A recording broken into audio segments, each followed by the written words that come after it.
Hi, welcome to AAA. Today we will discuss 6 types of champagne that can impress your guests when served, and some unique facts about champagne. When you're chilling out, a nice glass of red wine is ideal, and if you're celebrating a party, toast with champagne. This fizzy drink is usually associated with elegance and good times. Champagne is not only delicious but also visually appealing, making it ideal for serving at formal events. And now let me share my champagne lore. It will come in handy when you impress your guests. You may be called a wine connoisseur. What grapes are used to make champagne? As we know, true champagne must emerge from the Champagne region of France. The 3 factors for true champagne are also, of course, that the drink originates in northern France, is made from 3 main grapes, and is made using a conventional process, also known as méthode traditionnelle, méthode classique, or méthode champenoise.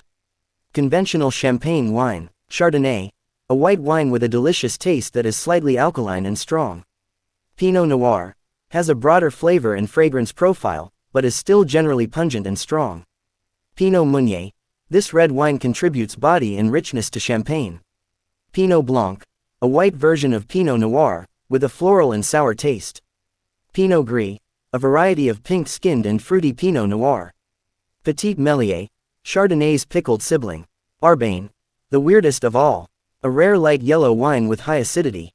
How is champagne produced? The advanced champenoise method explains why a bottle of good sparkling wine costs so much. Before proceeding with a second simple distillation, the wine is extracted into a still wine. The liquid will become frothy in the second stage as the winemaker adds leavening and sweetener to the wine. Champagne is aged for at least 15 months, and wineries set the bottle aside to keep the yeast active. Finally, the yeast is strained from the top of the drink, and more sugar and heavy doses of liquor are added to finish the process. What is the most famous champagne house? Despite the existence of over 250 champagne residences, there are hardly any brand name champagnes that are well known around the world. Ruinart of the Best Maison. Since its foundation in 1729, the world's first champagne mansion has served as a landmark of French art de vivre.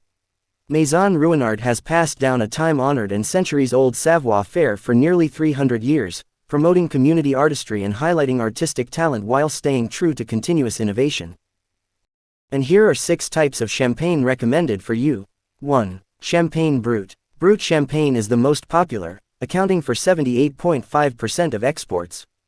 Brut, which means dry, is a French sparkling wine with no more than 12 grams of sugar per liter.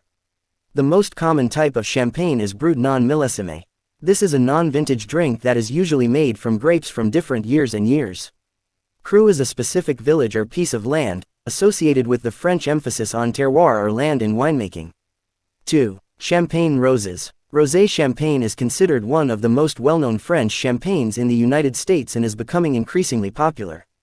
It can be made by combining white wine with a small amount of red champagne or by pounding red grapes in their skins after they have fermented.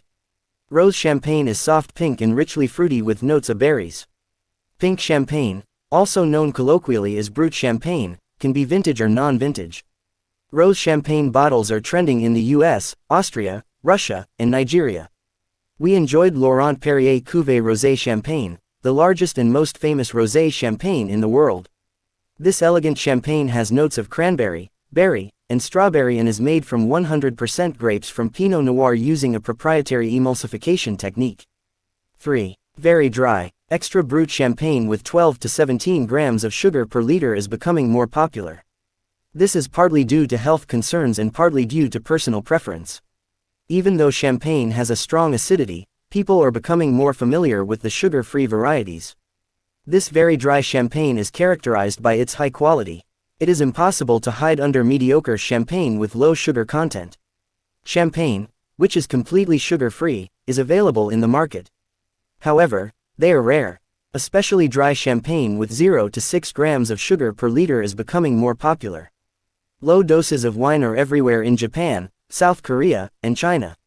4. Vintage and non-vintage. Champagne wines can be vintage or non-vintage. Vintage champagne can be made from 3 grapes, Chardonnay, Pinot Meunier, or Pinot Noir. Vintage champagne should age in the bottle for at least 3 years. Meanwhile, non-vintage champagne must be aged for at least 15 months. 5. Blanc de Noir. Blanc de Noir sparkling wine is hard to come by because it is made entirely from red grapes. While you might expect it to be red, this sparkling wine is white. Red grapes are pressed gently to prevent the pigment from being extracted from the skins. As a result, the juice is almost colorless. Blanc de Noir's champagne is made from Pinot Noir and Pinot Meunier grapes. Most of these champagnes are made entirely from Pinot Noir grapes. This style of champagne has an intense, rich taste. 6. Cuvée Prestige. Nothing beats Prestige Cuvée when it comes to indulging your taste buds on an enchanting journey. No other type of champagne can compete with the difficulty and concentration of this highly specialized wine. The Prestige Cuvée is the sparkling winemaker's flagship wine. Some might call it high-priced vintage champagne. They are formed from the blending of renowned grapes from the best vineyards, resulting in a memorable experience perfect for special occasions. The more time the grapes spend in the oak, the more complex they become. Champagne manufacturers often use this cask or cask fermentation to create the prestigious cuvée. The taste of wine can vary widely depending on the winemaker's iconic touch on the finished product. They usually perform better as a result of the procedure than those who don't undergo this aging tradition, although they are more expensive. This wine is relatively uncommon because it is made in a very meticulous and refined way. So there you have it, 6 types of champagne you should consider serving to your guests. If you enjoy this video, please like and subscribe to my channel.